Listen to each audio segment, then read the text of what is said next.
미국이나 유럽에 가면은 보통 인구가 늘어나면은 새로운 땅에 도시를 건설하고 또 동네를 만듭니다. 그만큼 사실은 땅이 있기 때문에 그렇게 할 수 있는 것 같습니다. 그런데 한국은 또 특히 서울은 인구는 많은데 땅은 좁아서 재건축, 재개발을 많이 합니다. 제가 어렸을 때 아직도 기억에 나는 것이 저희 외할머니께서 서울에 좀 이제 경사진 그런 동네에 사셨습니다. 그래서 아직도 어렸을 때 기억나는 것이 이 경사진 이 동네, 이 언덕 위에 정말 수많은 집들이 지어져 있는 그 광경을 제가 아직도 기억을 합니다. 근데 그 집들이 다 굉장히 오래된 집들이었습니다. 저희 외할머니 집도 굉장히 오래된 집이었었는데 문은 이제 창호지로 되어 있는 그런 문이었습니다. 그리고 이제 난로는 연탄불을 떼는 그런 곳이었고 화장실도 푸세식이었습니다. 또 마당에는 이제 샤워 시설인 수도꼭지가 있었고 또 겨울 같은 경우에는 이제 밖이 너무 추우니까 부엌에 들어가서 물을 끓여서 그렇게 목욕을 해야 되었습니다. 그런데 제가 대학생이 되었을 때 미국에 나와 있다가 한국에 들어갔는데 갑자기 그 동네가 완전히 변하는 것을 보게 되었습니다. 알고 보니까 그 지역이 재개발이 되어서 이제 몇 년 후에 이제 외할머니께서 계신 그 동네가 이제는 옛날 그 집들이 있는 곳이 아닌 이 고층 아파트들이 들어서는 것을 보게 되었습니다. 그래서 지금도 할머니는 돌아가셨지만은 그곳에 가면은 아직도 그때 기억이 납니다. 옛날에는 before 그때는 저랬는데 정말 동네가 아기자기하고 옛날 집들이 있었는데 지금은 완전히 새로운 모습으로 변했다는 것을 보면서 굉장히 신기해하면서 갈 때마다 그렇게 느낍니다.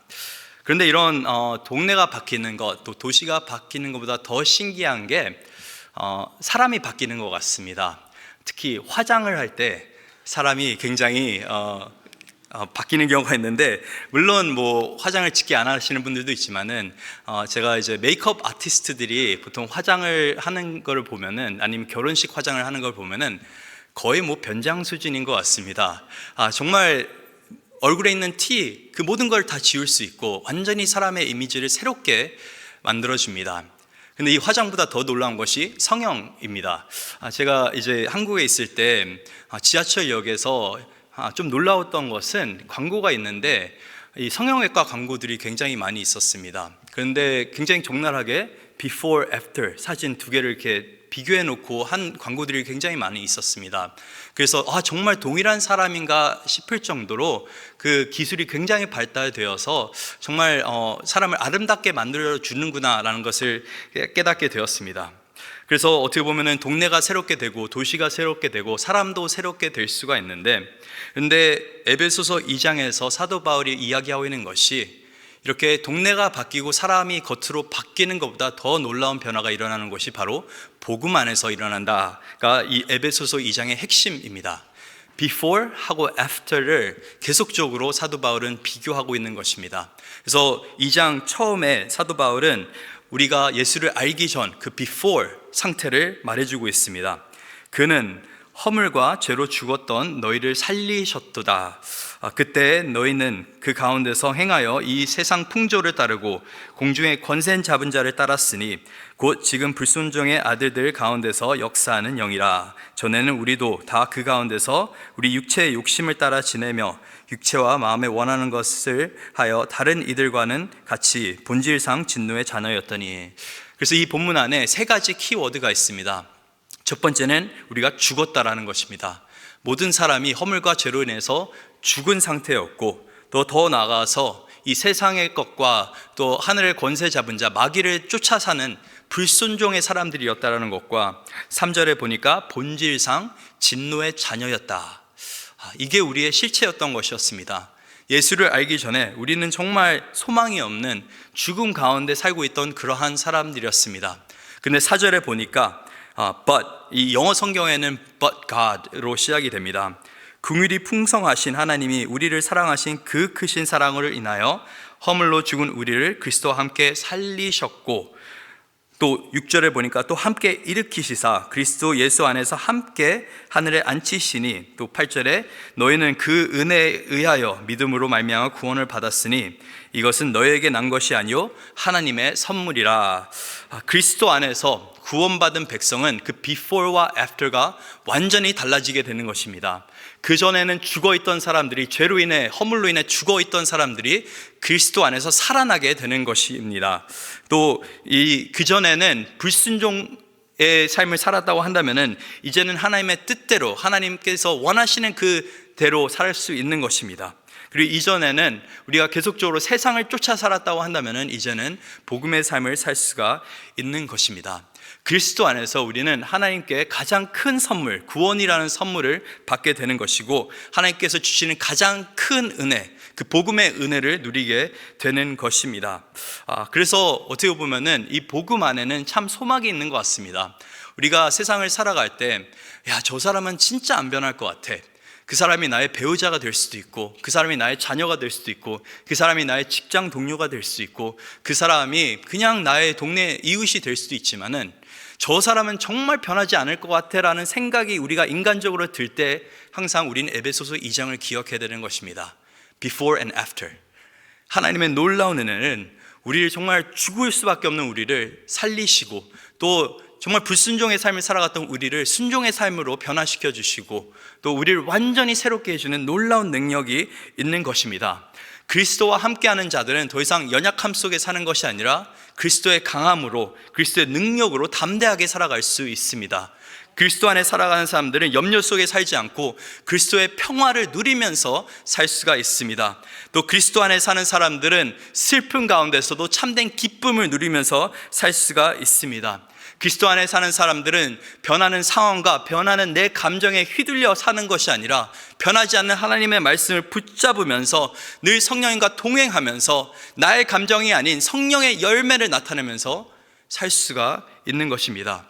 예수 안에서는 더 이상 내가 이기적인 삶을 사는 것이 아니라 남을 위해서 희생적으로 살 수가 있습니다. 더 이상 내가 게으른 삶이 아닌 헌신적인 삶을 살 수가 있습니다. 교만한 삶이 아닌 겸손한 삶을 살 수가 있습니다. 그리스도 안에서는 모든 것이 새로워지게 되는 것입니다. 그래서 우리가 참 주위에 어떤 분을 오래 그 영혼을 놓고 우리가 기도하고 있다면은 에베소서 2장을 기억하면서, 또 우리가 정말 소망 없는 가운데 그리스도를 만났을 때 변화된 것을 기억하면서 우리가 복음의 능력을 믿으면서 살 수 있기를 간절히 소망합니다. 근데 11절부터 또다시 한번 사도 바울이 이 before하고 after에 대해서 이야기를 합니다. 2장 초반부에 있는 그 before하고 after는 죽은 사람이 이제는 살았다, 그리고 복음 안에 소망이 없던 자가 이제 소망을 갖게 된다라는 내용이 있었는데, 11절에 보니까 또 한번 그러므로 생각하라.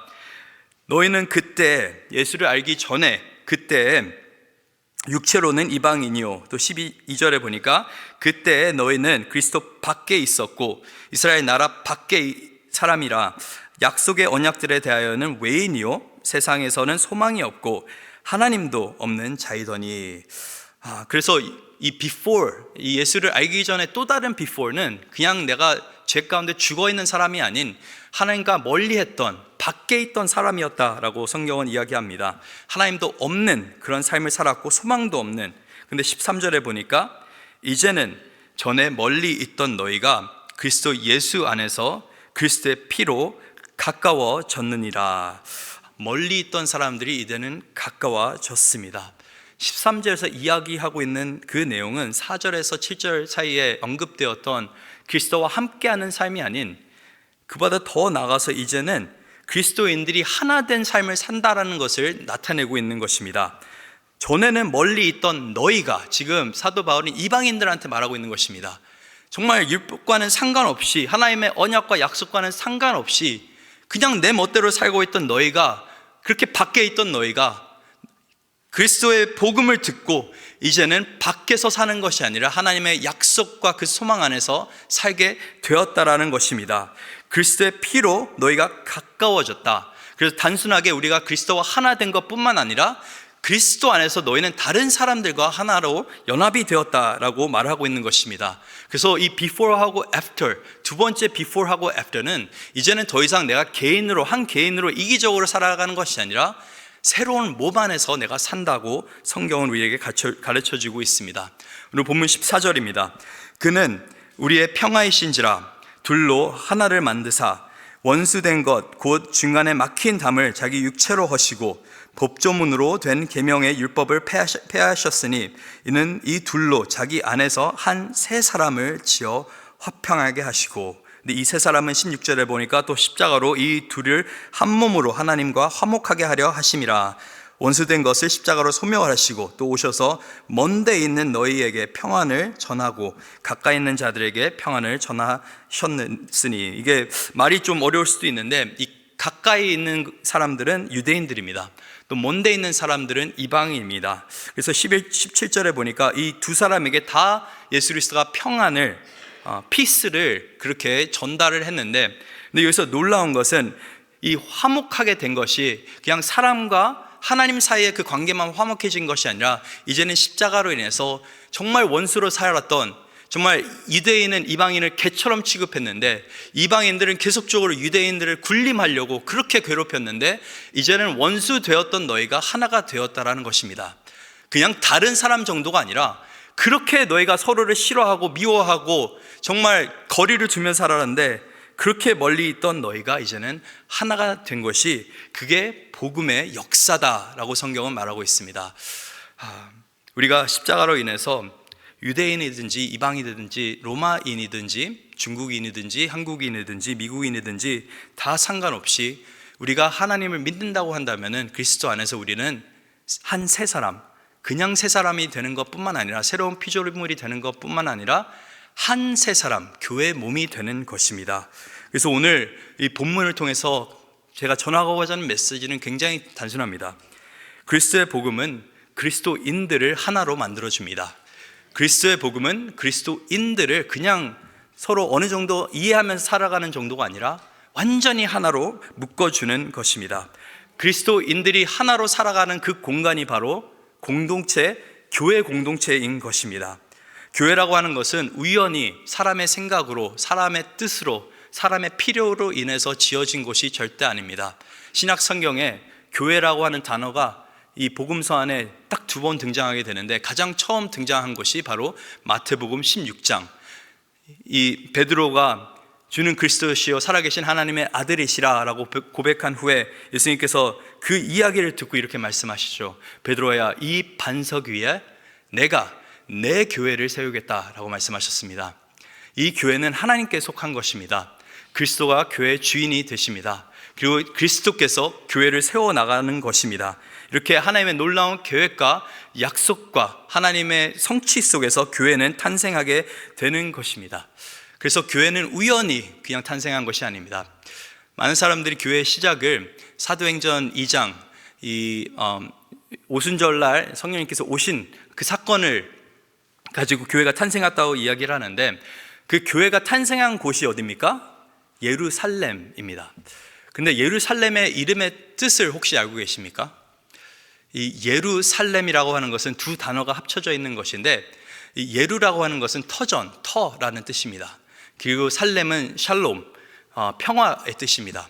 그래서 예루살렘의 이름의 뜻이 평화의 터전입니다. 이게 참 아이러니하죠. 왜냐하면 예루살렘만큼 지금도 평화롭지 못한 곳이 없습니다. 그렇게 이름이 평화의 터전인데 평화롭지 못하게 그렇게 살아가고 있습니다. 근데 도대체 왜 예루살렘이 평화의 터전이라고 불리는 것인가? 구약 성경에서 솔로몬에 의해서 성전이 예루살렘에 세워지게 됩니다. 그리고 그 솔로몬이 성전에 세워졌을 때 계속적으로 그 돌로 세워진 성전의 역할은 뭐였냐면은 죄된 인간과 거룩한 하나님 사이에 평화를 가져와 주는 것이었습니다. 어떻게 하면 죄된 인간이 하나님과 화목하게 살 수 있을까? 그리고 또 한 가지 더 나아가서는 여러 가지 제물과 또 율법을 통해서 죄된 인간과 다른 인간들이 어떻게 화목하게 살 수 있나? 그래서 결국에 성전의 역할은 정말 그 제물과 제사를 통해서 하나님과 화목하게 지내고 우리가 서로 화목하게 지내자, 화목, 피스가 그의 목적이었습니다. 그런데 그 성전의 그 제사의 역할은 사실은 완벽하지 못했었습니다. 잠깐만 하나님과의 평화, 또 사람과의 평화를 허락했지 완전한 평화와 완전한 화목을 허락해 주지는 않았습니다. 그래서 신약 성경에 와서 예루살렘에서 어떤 사건이 일어나게 됩니까? 그리스도께서 십자가에 달리심으로 인해서 그의 몸이 성전이 되는 것입니다. 그의 몸으로 인해서 이제는 죄된 인간이 하나님과 복음 안에서 영원히 화목하게 살 수가 있는 것이고, 그뿐만 아니라 죄된 인간이 이제는 다른 죄된 인간과 함께 영원히 화목하게 살 수 있는 그 이유가 십자가의 그 공로 때문에 그런 것입니다. 그래서 오늘 그 이야기를 사도 바울이 하고 있는 것입니다. 우리가 복음을 생각하면 지극히 개인적으로 생각할 때가 많습니다. 나만 예수님 잘 믿으면 되지, 나만 정말 하나님의 축복 속에 살면 되지. 그런데 복음을 믿게 되면은 그 순간 우리는 더 이상 나가 아닌 우리라는 단어를 사용해야 되는 것입니다. 이제는 한 개인으로 내가 살아가는 것이 아니라 이 교회 공동체 안에서 우리가 함께 살아가는 것입니다. 그래서 오늘 본문 에베소서 2장 17절에서 19절은 이렇게 기록합니다. 우리 한 목소리로 한번 같이 성경 펴고 계시면 읽도록 하겠습니다. 또 오셔서 먼데 있는 너희에게 평안을 전하시고 가까운 데 있는 자들에게 평안을 전하셨으니 이는 그로 말미암아 우리 둘이 한 성령 안에서 아버지께 나아감을 얻게 하려 하심이라. 그러므로 이제부터 너희는 외인도 아니요 나그네도 아니요 오직 성도들과 동일한 시민이요 하나님의 권속이라. 십자가를 통해서 정말 이방인들이, 밖에 있던 사람들이, 서로 외인이고 나그네였던 사람들이 이제는 성도로서, 동일한 시민으로서 하나님의 권속으로 살아가게 됩니다. 하나님의 권속이라고 하는 말은 영어 성경에는 the household of God, 하나님의 가족이라고 하는 표현입니다. 그래서 이제는 그 이방인이었고 외인이었던 사람들이 한 가족, 형제 자매로 살아가게 되는 것입니다. 그래서 이 교회 안에 자꾸 하나 되자가 우리가 외치는데, 사실 하나됨은 우리의 노력으로부터 시작되는 것이 아닙니다. 하나됨은 하나님께서 우리에게 주신 놀라운 구원의 선물인 것입니다. 구원의 역사 속에서 하나님께서 죄된 인간 가운데 허락하신, 교회 가운데 허락하신 놀라운 선물인데, 저희가 며칠 전에 새벽 기도 때 봤던 본문이 에베소서 4장 3절에 평안에 매는 줄로 성령이 하나 되게 하신 것을 힘써 지키라 라고 성경이 기록합니다. 근데 영어 성경에 보면은 eager to maintain the unity of the spirit, 뭐냐면은 maintain the unity, 이 새로운 unity, 새로운 하나됨을 생성시키는 것이 아니라, 만드는 것이 아니라 이미 하나님께서 허락하신 하나됨을 너희가 지키라는 것입니다. 유지하라는 것입니다. 교회의 사명은 하나님께서 이미 십자가를 통해서 허락하신 하나됨을 끝까지 지켜나가는 것이 우리의 교회의 사명인 줄 믿습니다. 그러면 좀 질문해 볼 수 있는 것이, 도대체 왜 바울은 계속해서, 또 성경은 계속해서 이 하나됨을 강조하는 것인가? 아니 뭐 같이 살아가는 게 뭐 그렇게 중요한 것인가? 나 혼자 좀 그리스도 잘 믿고 잘 살면 되는 거 아닌가? 라고 우리가 생각해 볼 수가 있는데, 도대체 왜 하나님께서는 교회 안에 또 특별히 이 하나됨을 강조하는 것일까요? 아프리카의 지성으로 불리는 이 말리 출신 작가가 있습니다. 그 사람 이름이 아마두 함파테바라고 하는 사람인데, 1962년도에 이 사람이 유네스코에서 연설한 것이 있습니다. 유명한 명언인데 이렇게 이야기했습니다. 노인 한 명이 숨지는 것은 도서관 하나가 불타는 것과 같다. 이 아프리카에서는 도서관이 없기 때문에 그 마을에 가장 어른이 어떻게 보면 가장 많은 지혜를 갖고 있는 것입니다. 그래서 그만큼 어떻게 보면 마을의 어른을 잃는 것은 큰 일이라고 이렇게 말하는 것입니다. 저희가 흔히 정말 세상을 배우기 원하면은, 요즘에는 뭐 인터넷 쳐봐라 라고 할 수 있지만은, 그래도 사람의 온갖 지혜와 지식이 모여 있는 곳이라고 하면은 어디입니까? 도서관입니다.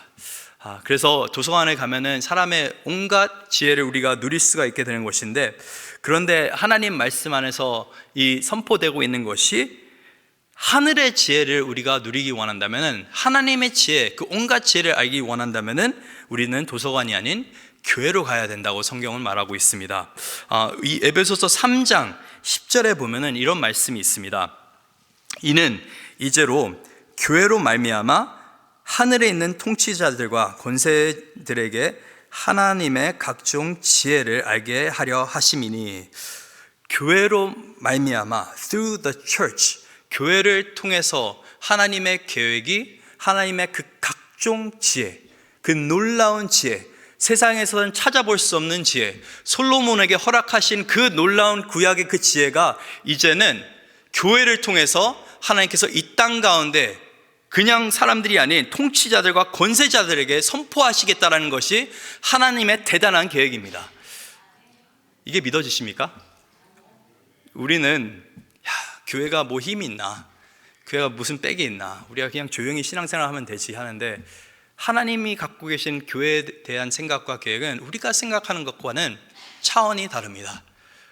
참, 하나님께서 도대체 왜 이토록 부족한 우리를, 죄되는 우리를 선택하여 주셔서, 불러주셔서 교회로 세워주신 것도 너무나 감사한데, 왜 도대체 하나님께서는 이 교회를 통해서 하나님의 그 각종 지혜를 나타내려고 하시는 것인가? 이 에베소서 1장 23절에 보면은 교회는 그의 몸이니 만물 안에서 만물을 충만하게 하신 이의 충만함이니라. 그의 몸이라고 하는 것은 그리스도의 몸이라고 하는 것입니다. 근데 그리스도가 만물을 충만하게 하시는데, 그 만물을 충만하게 하시는, 살리시는, 생성시키는, 유지하시는, 충만하게 하시는 그리스도의 그 놀라운 은혜가 교회 안에 충만하게 임해 있다라고 성경은 기록합니다. 교회에 대한 시선이 우리는 변화해야 되는 줄 믿습니다. 교회는 하나님의 구원의 계획 그 가장 센터 한가운데 위치해 있는 것입니다. 하나님께서는 교회를 택하셔서 이 땅 가운데 그의 놀라운 복음을 전하길 원하시는데, 그런데 물론 교회 안에 각종 하나님의 지혜가 담겨져 있고 각종 하나님의 지혜가 선포가 되지만은, 그 중에서도 굉장히 신비롭고 비밀스러운 한 가지 진리가 있습니다. 그 진리를 이제 에베소서 3장부터 사도 바울이 이야기를 하는데, 이야기할 때 그리스도의 비밀이다 라는 표현을 에베소서 3장 4절에서부터 합니다. 그래서 에베소서 3장 3절과 4절, 아직 성경 피우고 계시면 함께 읽도록 하겠습니다. 곧 계시로 내게 비밀을 알게 하신 것은 내가 먼저 간단히 기록함과 같으니 그것을 읽으면 내가 그리스도의 비밀을 깨달은 것을 너희가 알 수 있으리라. 그래서 4절에 보니까 내가 이 그리스도의 비밀을 깨달게 됐는데, 이것은 나 혼자 깨달아진 것이 아니라 3절에 보니까 계시로 하나님께서 나에게 나타내신 것이다. 근데 이것을 또 사도 바울이 기록을 했대요. 그래서 이 기록한 것이 무엇입니까? 지금 사도 바울이 에베소서에서 전하고 있는 그 비밀입니다. 근데 5절에 보니까 이 비밀은 이전에 그 어떤 세대도 알지 못했던 새로운 비밀이라는 것을 말해주고 있습니다. 근데 이 비밀은 6절에 그 비밀이 뭔지 도대체 사도 바울이 이렇게 이야기합니다. 사도 바울이 하나님의 은혜로 깨달은 그리스도의 비밀, 오늘 3장 6절입니다. 함께 읽도록 하겠습니다. 이는 이방인들이 복음으로 말미암아 그리스도 예수 안에서 함께 상속자가 되고 함께 지체가 되고 함께 약속에 참여하는 자가 됨이라. 그래서 그 구원이라고 하는 것 자체가 놀라운 신비이고 비밀인데, 근데 그 구원의 놀라운 그 역사 가운데 정말 가장 놀라운 것은 이방인과 유대인이 함께 상속자가 되고 함께 지체가 되고 하나가 된다라는 이것이 그리스도의 비밀이고, 이것을 7절부터 보니까 사도 바울은 이것을 위해서 내가 복음의 일꾼이 되었고, 8절에 보니까 이것을 위해서 내가 하나님께서 한없는 은혜를 받게 되었고, 9절에 보니까 이것이 바로 영원부터 만물을 창조하신 하나님 속에 감춰져 있는 비밀의 경륜이 이것이고, 그러면서 10절에 말하고 있는 것이 이는 이제 교회로 말미암아 하늘에 있는 통치자와 권세자들에게 하나님의 각종 지혜를 알게 하려 하심이니. 그래서 하나님께서 이 세상 가운데 선포하고자 하시는 그 놀라운 지혜와 비밀은 바로 교회의 하나됨입니다. 이게 도대체 왜 그렇게 중요한가? 이 세상을 보면은 모든 것이 사실 비슷한 사람들이 끼리끼리 살아가는 것이 바로 이 사회입니다. 그래서 우리가 특히 한국 사람들은 학연, 지연, 또 혈연, 어떻게든 연결고리를 찾으려고 합니다. 처음에 누군가 새로운 사람 만나면은 고향이 어디세요? 아니면 성이 뭐세요? 또 그 성이 같으면은 완전 그때부터는 이제 한 가족이 되는 것입니다. 그래서 뭔가 같은 점을 계속 우리는 찾으려고 합니다. 비슷한 인종과 같이 있길 원하고, 비슷한 문화에 있는 사람들과 함께 하길 원하고, 자꾸 비슷한 언어를 사용하는 사람들과 있길 원하고, 또 같은 비슷한 직종에 있는 사람들, 사회적 지위를 갖고 있는 사람들, 경제적 지위, 그 클래스 안에서 우리가 교제를 하려고 합니다. 또 비슷한 연령들과 교제하길 원합니다. 그래서 교회 안에서도 사실은 이런 비슷한 사람들끼리끼리 만나려고 하는 그런 사실 본성이 우리 안에 있습니다. 그래서 어떤 사람들은 교회 갔는데 참 이게 교회가 사랑이 넘치는 것보다는 그 교회 안에 무리들이 각각 끼리끼리 있는 것 같다라고 하는 그 말이 사실은 이게 사회의 본성입니다. 자꾸 비슷한 사람들끼리 만나게 된다는 것이죠. 근데 문제가 있습니다. 이 끼리끼리 만나는 것은 이 사회 안에 우리가 보편적으로 볼 수 있는 것인데 이것은 절대로 복음을 나타내지 못합니다. 어떤 분들은 그렇게 이야기합니다. 우리가 새로운 분을 교회에 초청했을 때 혹시 불편하지 않을까? 우리를 이상하게 생각하지 않을까? 그렇기 때문에 우리는 최대한 이 새로운 사람들에게 좀 맞춰줘야 된다. 그래서 이 새로운 사람들이 거부감 되지 않도록 교회 문턱을 좀 낮춰야 된다라고 이야기하는 경우가 있습니다. 근데 만약에 새로운 사람이 와서 교회를 한번 예배를 딱 드려보고 내리는 평가가 교회가 참 편안한 곳이구나, 내가 그냥 뭐 금방 적응이 되네 라고 그런 말을 하게 된다면 우리는 교회로서 사실 실패한 것입니다. 그 말은 뭐냐면 교회에 왔는데 교회가 세상과 별반 다른 게 없구나 라는 말입니다. 우리가 사람을 웰컴하고 환영해주고 또 이렇게 따뜻하게 대해주는 건 굉장히 중요합니다. 하지만은 교회는 철저하게 하나님 앞에서 구별된 그런 백성인 것이고 구별된 하나님의 가족인 것입니다. 세상 사람들이 교회에 왔을 때 그냥 교회가 그냥 편하고 별로 다르지 않네라는 반응보다는 이런 곳이 있어?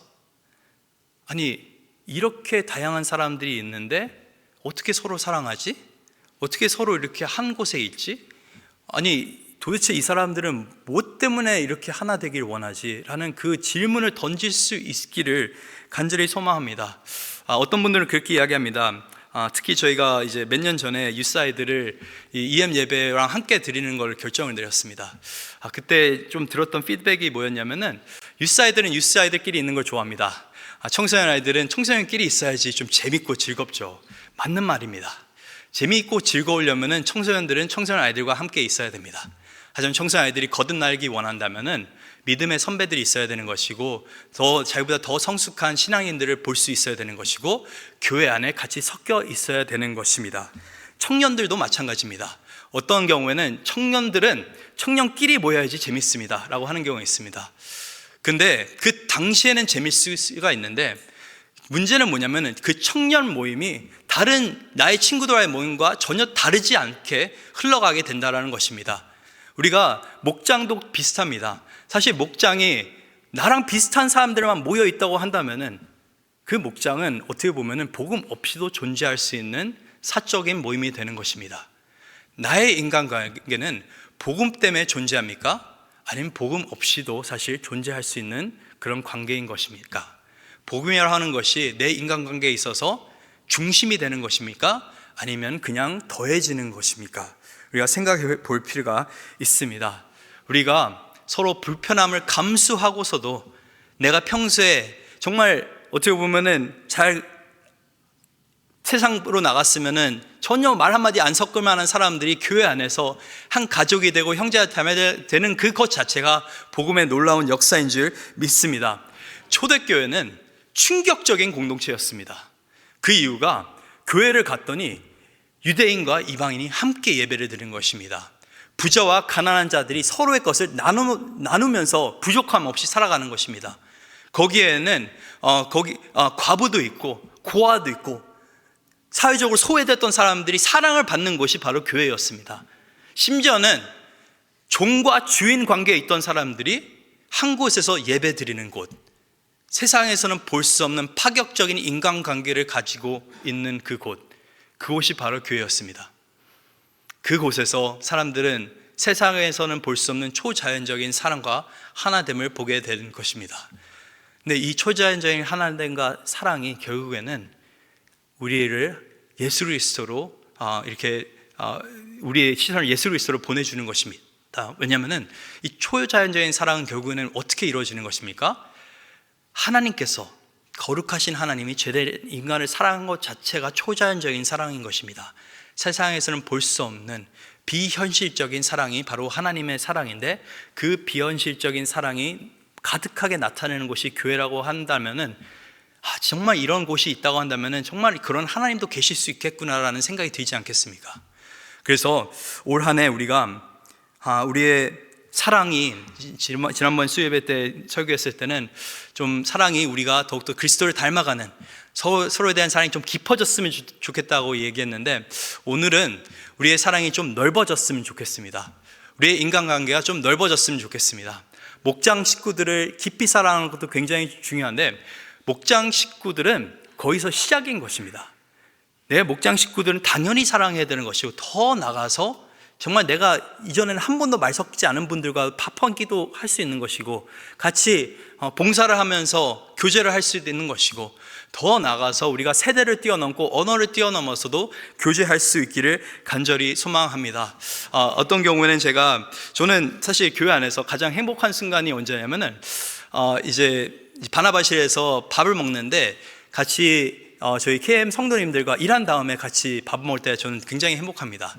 평소에 제가 잘 교제하지 못하는 분들도 계시고, 또 이분들은 정말 오랫동안 신앙생활을 하시면서 또 교회를 지키시면서 한결같이 교회를 사랑하신 분들이기 때문에 그분들의 그 모습과 그 지혜를 제가 배우고 싶어서 저는 그냥 그 자리에 있는 것 자체가 너무나 좋습니다. 근데 그 자리가 얼마나 소중한 건지를 저는 간절히 소망하는 것은 다른 청년들에게도, 다른 젊은이에게도 알려주시길 간절히 소망합니다. 특히 우리 교회에 오랫동안 지켜오신 분들, 또 나이가 있으신 분이라 한다면은 이제는 내가 뒷손을 물러나야지라고 생각하시는 것이 아니라, 이제는 내가 나보다 조금 어린 사람들에게 더욱더 내 교회에 살아가는 마음, 또 어떻게 내가 지금까지 섬겼는지 그 지혜와 지식을 많이 나눠주시길 바랍니다. 그리고 우리가 단기 선교를 갈 때도 그냥 비슷한 사람들끼리 가는 것이 아니라 다양한 사람들끼리 나가서 섬길 수 있기를 간절히 소원합니다. 언어가 다른 사람들도 함께 섬길 수 있기를 간절히 소원합니다. 우리가 함께 모였을 때, 저는 그래서 패밀리 워십을 너무나 좋아하는데, 정말 다른 사람들이 모여서 새벽 6시에 예배를 드리는 그 기가 막힌 모습을 세상에서는 어디서 찾아볼 수 없는 그 모습이 항상 패밀리 워십에서 나타나게 되는 것입니다. 그래서 우리가 계속적으로 지금까지 열심히 해왔지만은 더욱더 복음을 나타나기 위해서 우리의 사랑을 좀 넓힐 수 있기를 간절히 소망합니다.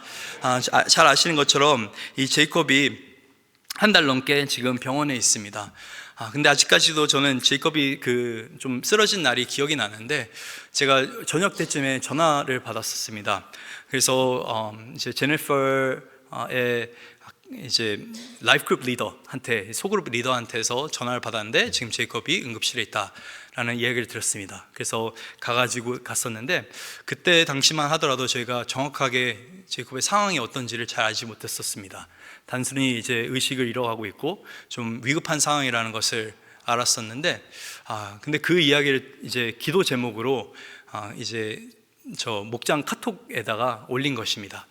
그러고 나서 밤 거의 한 11시, 12시쯤에 저희가 페어 옥스 쪽에 있다가 이제 여기 이노바 페어팩스 근처에 있는 데로 왔는데, 응급 이제 수술을 결정하게 되었었는데, 그때 8명의 사람들이 제니퍼와 함께 있었습니다. 그 같은 목장 식구들이 있었는데, 근데 참 신기한 게, 저희가 병원에 이렇게 동그랗게 아무도 없는 그 병원에 이렇게 8명이 이렇게 있는데, 참 신기했던 거는 각자 인종이 다 다르고 배경이 다 다르고, 어떤 분은 이제 막 리타이어 해가지고 좀 제 두 번째 인생을 계획하시는 분인가 하면은, 어떤 사람은 이제 막 대학원을 졸업해서 직장을 잡은 친구도 있고, 또 어떤 분은 중국 배경, 어떤 분은 한국 배경, 어떤 유대인 배경, 어떤 분은 라틴계 이렇게 있는데, 저희가 정말 이상하지 않게 그리스도 안에서 제니퍼를 격려하고 함께 기도하고 그렇게 새벽 5시까지 교제 나눴던 것들이 기억이 납니다. 제가 사실 제일 먼저 일어났습니다. 왜냐하면 새벽 기도 있고 모임이 있어서. 근데 그까지 그 가족들이, 그 교회 공동체가 같이 옆에, 어떻게 보면 옆을 지켜주고 있고, 지금 한 달째 제니퍼는 제이콥 곁을 거의 하루에 뭐 길어봐야 샤워할 때 빼고는 계속 옆에 있는데, 근데 제니퍼 옆을 지금 거의 한순간도 가만히 냅두지 않고 계속 그 친구들이 가서 사역을 하고 있습니다. 같이 함께 있는 것입니다. 근데 그 모습을 보고 그 병동에 있는 간호사들이 어떻게 생각할까 좀 의심이 듭니다. 왜냐면은 많은 간호사들이 참 이 병동은 좀 희한하다라는 생각을 하고 있습니다, 지금. 왜냐면은 제니퍼도 그렇고, 제니퍼와 함께 있는 사람도 그렇고, 크리스마스가 되니까 제니퍼가 뭘 했냐면은 그 병동 앞에, 이게 이제 인텐시브 케어 유닛인데, 그 앞에다가 각 간호사의 이름을 걸고 사탕을 이렇게 넣습니다. 힘들 때 이렇게 하나씩 드시면서 하시라고. 그 다음에는 시즌이 지나면 또 다른 것들 이렇게 막 하면서, 그러고 나서 매일같이 정말 인종도 다르고 모습도 다르고 나이도 다른 사람들이 와서 기도해주고 격려해주고 하는 그 모습을 보면서 야, 얘네는 좀 이상하다, 뭔가 지금 느끼고 있는 것 같습니다. 근데 그로 인해서 이제는 복음을 전달할 수 있는 기회가 생기게 되는 것이죠. 제가 이걸 나눠드리는 그 이유는 사실 우리가 많은 경우 복음을 전파하자 선포를 하는데, 복음 전파를 하는 것도 중요하지만은 복음을 전파했을 때 사람들이 교회로 왔을 때 정말 복음의 그 능력을 경험할 수 있는 그 방법은 놀라운 하나됨인 줄 믿습니다. 그래서 이제는 나의 생각으로 누구를 사랑해야 될까, 누구와 함께 해야 될까 제한하지 마시고 정말 하나님 앞에서 올 한 해 내가 누구를 사랑하고 더욱더 가까이 할 수 있을까요? 하나님, 나와 좀 다른 사람과 내가 오늘 이제 교제하기 원합니다. 나와 다른, 완전히 생각이 다르지만 그리스도 때문에 이 사람과는 교제하기 원합니다. 근데 이게 우리의 노력을 하는 것이 아니라 마지막으로 에베소서 2장 맨 마지막에 보니까 너희는 20절에 너희는 사도들과 선지자들의 터 위에 세우심을 입은 자라. 그리스도 예수께서 친히 모퉁이 돌이 되셨으니 그의 안에서 건물마다 서로 연결하여 주 안에서 성전이 되어가고 너희의 성령 안에서 하나님이 거할 처소가 되기 위하여 그리스도 예수 안에서 함께 지어져 가느니라. 어떻게 이걸 이루느냐? 첫째는 예수 그리스도를 모퉁이 돌로 세우시기 바랍니다. 그 말은 뭐냐면은 모든 것의 기준이 예수 그리스도가 된다는 것입니다. 나의 생각으로 모든 것을 제한하고 재면서 사는 것이 아니라 그리스도를 나의 삶의 기준을 정하고 그거에서 차곡차곡 서로 건물이 연결될 수 있도록 계속적으로 성령 안에서 우리가 거하게 되면은 자동적으로 자연스럽게 우리가 더 노력하지 않았다 하더라도 우리는 정말 복음을 나타내는 그런 사람 관계를 가질 수 있게 될 줄 믿습니다. 그래서 우리의 삶을 통해서 또 특별히 우리의 교회 모임을 통해서 하나님의 영광이, 그 놀라운 비밀이, 또 하나님의 그 놀라운 사랑이 나타내는 저와 여러분 될 수 있기를 간절히 소망합니다.